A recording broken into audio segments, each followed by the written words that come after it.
Bonjour et bienvenue au Pocket News. Aujourd'hui, mercredi, au programme, l'aide humanitaire qui se fait moindre, des coffee shops qui en ont marre des touristes, des Britanniques qui partent à la conquête des festivals européens et les Suisses en qui nous pouvons avoir toute confiance. Allez, c'est parti.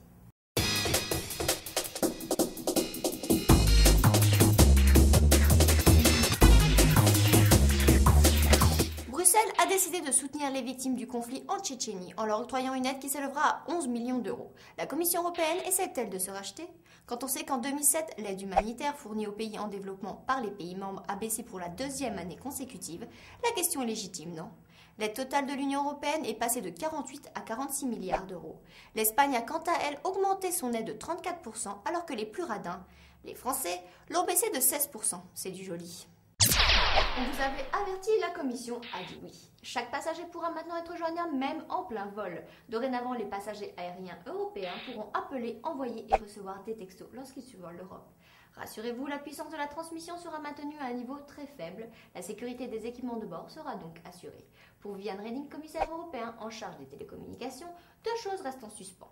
Les opérateurs devront se mettre d'accord. Les factures de téléphone exorbitantes, il n'y a pas moyen.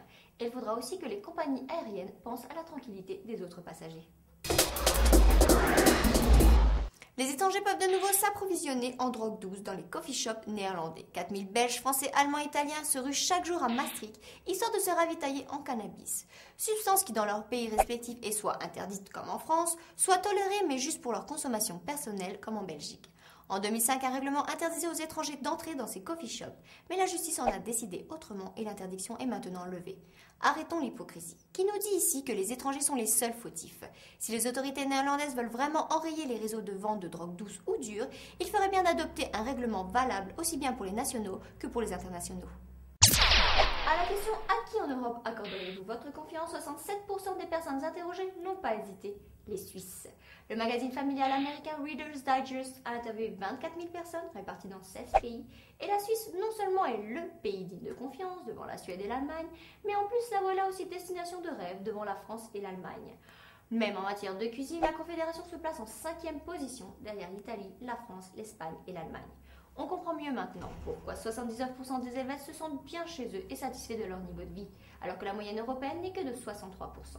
On partirait bien nous aussi en Suisse, non? Les festivals sous la pluie qui coûtent les yeux de la tête, les Britanniques en ont marre. C'est pourquoi ils ont décidé de les boycotter et partent en Europe retrouver leur groupe préféré. Une nouvelle ère de tourisme est née. Où vont-ils? Benicassim, du 17 au 20 juillet, ville située dans la province de Castellón, communauté valencienne, avec Nars Barkley et Mika. Exit Festival en Serbie, Rockwachter en Belgique, Pink Pop aux Pays-Bas, Moon and Stars en Suisse. Ces Britanniques ont l'air d'avoir du goût. Si vous avez le temps cet été, faites comme eux. Faites un tour européen des festivals. Voilà, c'est tout pour aujourd'hui. On se retrouve demain ici même à EuropoCat TV pour la suite des news européennes. Bisous à tous.